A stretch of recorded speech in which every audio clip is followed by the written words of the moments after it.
In this video, we'll show you everything you need to know to travel to the Atacama Desert, one of the most amazing places in the world. We'll build the perfect 5-day itinerary so you can make the most of this region in northern Chile, with tips on the best tours, prices, where to stay, where to eat, how to get around, weather, must-see experiences, and everything you need to organize your trip. So stick with us until the end. It'll be worth it. On day 1, the ideal is to arrive early in San Pedro de Atacama, the town that serves as the base to explore the whole region. The nearest airport is in Calama, about 100 kilometers away, and from there you can take a shuttle that costs about $15 per person to the center of San Pedro. Once you arrive, take the day to get used to the altitude and stroll around the charming town center. The streets are unpaved, the houses are low, and there are lots of small shops, markets, bars, and restaurants. It's a great time to book the tours for the following days. There are many agencies in town, and prices vary a lot. For lunch or dinner, a great and affordable tip is Las Delicias de Carmen, where you can eat well for around $8 per person.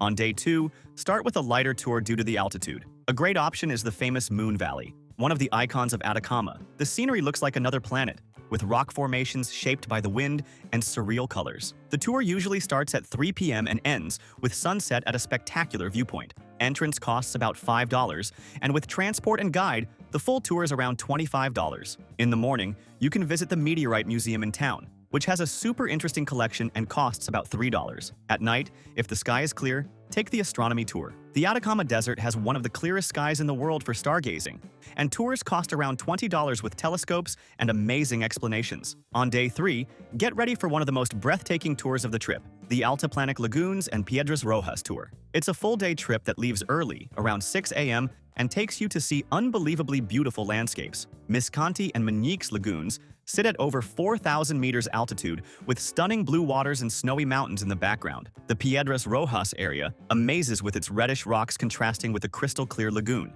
The tour usually includes breakfast and a simple lunch and costs between $50 and $60 per person. Don't forget a warm jacket. It's really cold up there, even in summer. At night, get some rest because the next day will be intense. And if you're new here on the channel, welcome. Our mission is to help you travel more and better around the world. If you're enjoying it, subscribe to the channel and like the video. It helps us a lot. On day 4, wake up early for one of Atacama's most famous tours, the El Tadio geysers. Vans leave around 4 a.m. because the steam is most visible at sunrise. The site is over 4,000 meters high and temperatures can drop to 10 degrees Celsius below zero in winter, so dress warmly. The tour includes entry, breakfast, and often a stop at nearby thermal baths. The price is about $40 per person. You'll return to San Pedro around noon, so use the afternoon to relax, have a nice lunch, and do some shopping. A great place to eat is Cafe Adobe, with tasty meals for about $12. And at night, head to Chela Kabir Bar, one of the liveliest places in town with craft beers. On day 5, if your flight is in the afternoon or evening,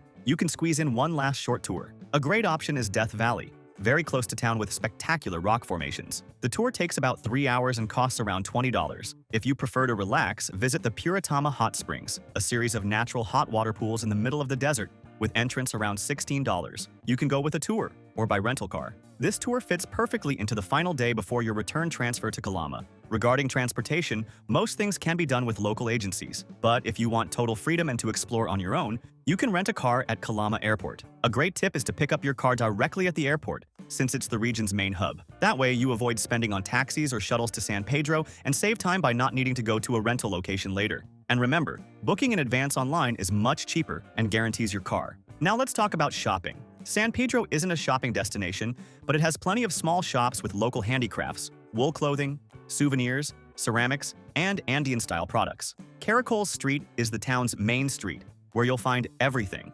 Prices are decent, especially at street markets. Most places accept credit cards, but it's smart to carry some cash too. We'll leave here on the link page 3 hotels where we've already stayed, all cheap and very well located. We created this custom map showing exactly the best area to stay. If you stay in this zone, you can't go wrong. The best area is downtown San Pedro, near Caracoles Street. It's close to tour agencies, restaurants, and markets, and you can walk everywhere. A good hotel in this area costs around $15 per night per person in a double room. And if the room has a kitchen, it helps save a lot, since you can cook some meals with groceries, which are much cheaper than eating out every day. If you liked the video, give it a like and subscribe to our channel so you can keep traveling more and better around the world. Thank you so much, and have a great trip.